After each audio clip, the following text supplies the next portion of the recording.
Hello everyone, another year has come to a close, so of course it is time to discuss what my favorite comics of 2022 were. So, if you've watched the previous videos I've done on this, then you know that I don't just do like a top 10 list of my favorite comics of the year, I do different categories, and then choose my favorites for each category, and that's what I'm doing again this year. This is, I believe, the 7th year in a row that I've done this, so I've been doing this for a fat minute now, and of course, I want to hear from you guys in the comments below what your favorite comics of the year were, because there's definitely a bunch I missed. I don't get to read every single comic that comes out, and of course, also, I will forget some. There could be a comic that came out in like February that I completely forgot about, so without further ado, let's get into it. Starting off with the best ongoing series of 2022, and the best ongoing series of this year was the best ongoing series of last year, and that is Action Comics. Philip Kennedy Johnson has been killing it. He finished his Warworld arc, which I absolutely loved. I thought it was great. The only small complaint I had about it is it could have ended an issue or two sooner, but even still, that's kind of a minor complaint. It didn't really drag that much. And then he brought Clark back to Metropolis, and I love what he's been doing with Clark and Metropolis. It has been great. How he handles Clark and Lois's relationship is great. The way he writes John is great. I'm really excited to see how this book goes forward in 2023. It's great. I've said it great about 1,000 times now, so that's how you know it's really good. So if you have not been reading Action Comics, you've been skipping out on Superman books for a while, give it a shot. It's really good. I know Bendis scared people away from Superman for a long time, and what Tom Taylor's been doing with Superman Son of Kal-El. I know a lot of people are kind of afraid of jumping into a Superman book, but trust me when I say that Action Comics is genuinely amazing, and you should read it. And it's my most anticipated book every time it comes out. Every month when it's the week that Action Comics comes out, I'm so excited. It's been great. The way he's handled the villains has been really cool as well, and Philip Kennedy Johnson really loves world building and adding to characters, and he's done such a good job. It is really worth checking out. Read Action Comics. Now that I just said my favorite ongoing series of the year, it's time to go into my favorite limited series of the year, and this was easy for me. TMNT Last Ronin. My entire life has been a very casual Teenage Mutant Ninja Turtles fan. I grew up watching a lot of the cartoons, I've seen all the movies, I played some of the games, but I never really got hardcore into Teenage Mutant Ninja Turtles. I was never like deep in it or any of the lore or anything. It's just like, oh, I watched the cartoons, I remember some things. This book reignited my fandom for Teenage Mutant Ninja Turtles. It is so good. I don't want to say anything because I don't want to spoil the book, but the basic premise, without spoiling anything, is it takes place in the future, in sort of like a post-apocalyptic future, kind of cyberpunk-ish type future for Teenage Mutant Ninja Turtles, where all the Teenage Mutant Ninja Turtles are dead except one, and you don't know which one it is until, like, I think at the end of the first issue or beginning of the second.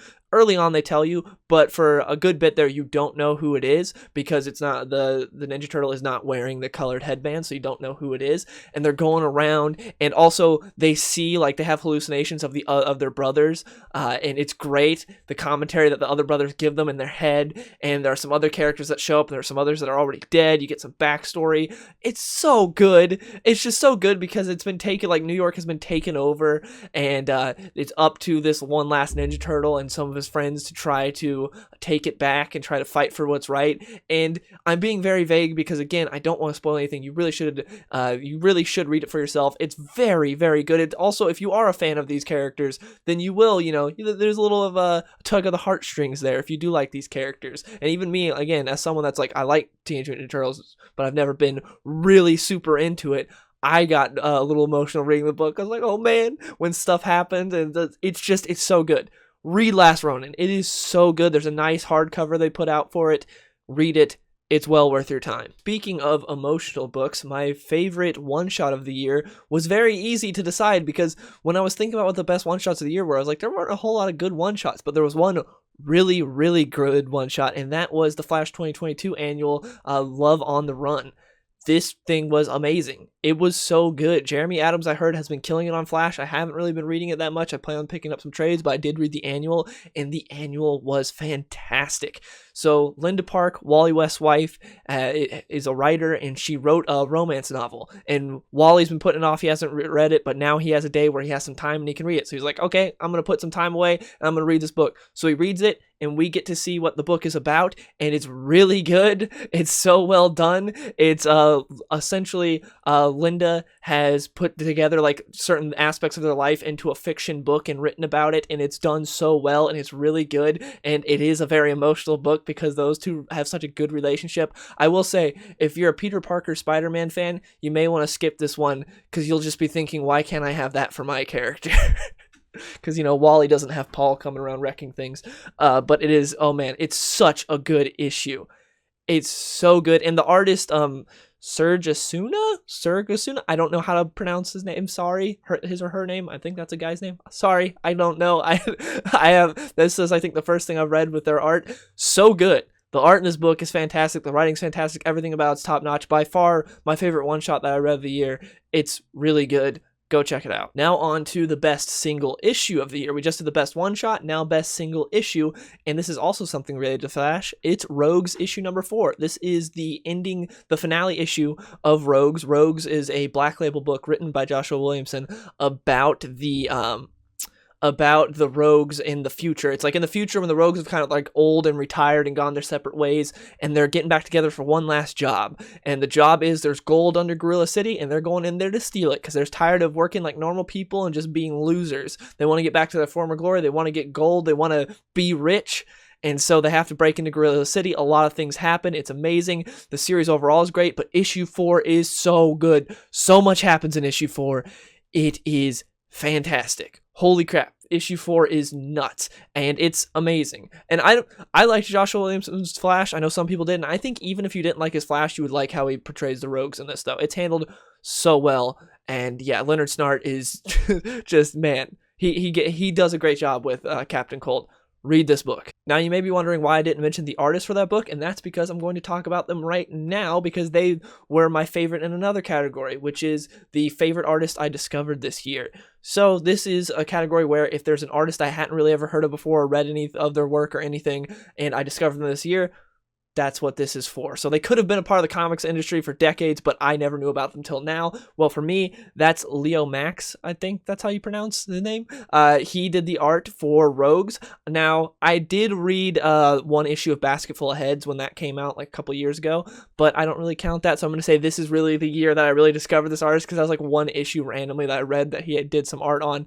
But Rogues, I read every issue of Rogues, and he absolutely killed it. Phenomenal. Rogues is a very pretty book, and also it's a magazine style Black Label book, and also this book again it's very much what Black Label is meant to be. It's a perfect example of what Black Label should be. I love this book, and Leo Max is a big part of why I love this book. He killed it on the art. Everything looks so nice. Like, he just does a great job at drawing Gorilla City and all the rogues. Yeah, he was my favorite new artist that I discovered from this year. Final category that I always do is Best New Series. So this is a series that started in the year that we're talking about, because every year there's always a billion comic book series that start anew, and for me, my favorite that started this year was Junkyard Joe. This was a very easy pick for me. I love Junkyard Joe. It's a prequel series to Geiger. I loved Geiger. Geiger was amazing, and Junkyard Joe's great. You saw Junkyard Joe show up for part of Geiger, and now we get his backstory and some very interesting things about what happened and how he came to be in Vietnam, and it's a really good story. We're only 3 issues in at this point, and I'm really enjoying the ride. And of course, Gary Frank, oh man, his pencils are so nice looking. Like, everything just looks so perfect, and he does a great job on Junkyard Joe. Jeff Johns, of course, killing it as always. And yeah, just read Junkyard Joe if you have not. It's definitely worth reading. It's definitely worth your money. And that's it for the categories. I have a few honorable mentions, just things that didn't really win any categories for me, but were just books I enjoyed, and that'd be Daredevil, Moon Knight. I read the first volume of Eternals, which was actually really good, from Kieran Gillen, and Reckless, of course.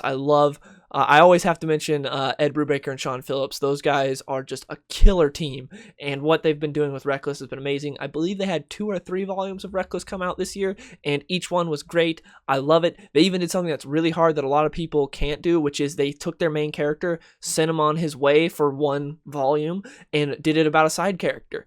And I didn't lose any interest. I loved it. Generally, when a comic or TV show or something does that, I'm like, oh, this sucks. Where's the main character? Where's the person I came here for? But no, they handled it so well. I was still very intrigued by the story, and I loved it. It was so good.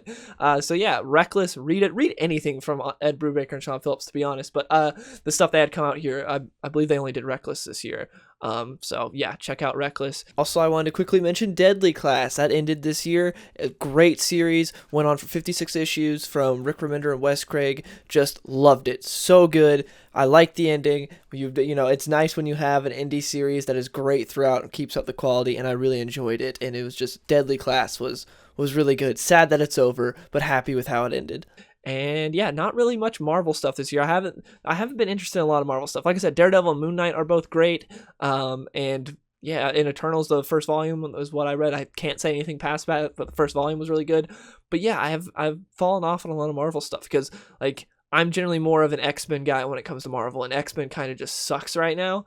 So that's why I'm kind of falling off Marvel, because I'm just like X-Men and Captain America were like always my big, like my favorite Marvel characters, and Captain America's been sucking for a long time now. Sadly, they do not like putting people on there that actually enjoy the that are actually fans of the character, and X-Men has been in the dumps for a while. We had a little bit of an uplift with Hickman, and then things quickly went down when, yeah, it's sad. So that's it from me, though. Please let me know in the comments below, what are your favorite comic books of the year. Also, if you want to know what my favorite movies of the year were, I did a podcast that I will have linked in the description. You can listen to on Spotify, Podbean, Apple Podcasts, everywhere you get your podcasts. We talk about our favorite movies of the year. So yeah, check that out if you want to hear that. Hope you guys enjoyed the video, and I'll see you later. Hey, skinny boy, saucy boy, I be running to the bank. Yeah, you know I hit the gas in the whip full tank. Riding past the ocean while I'm listening to Frank.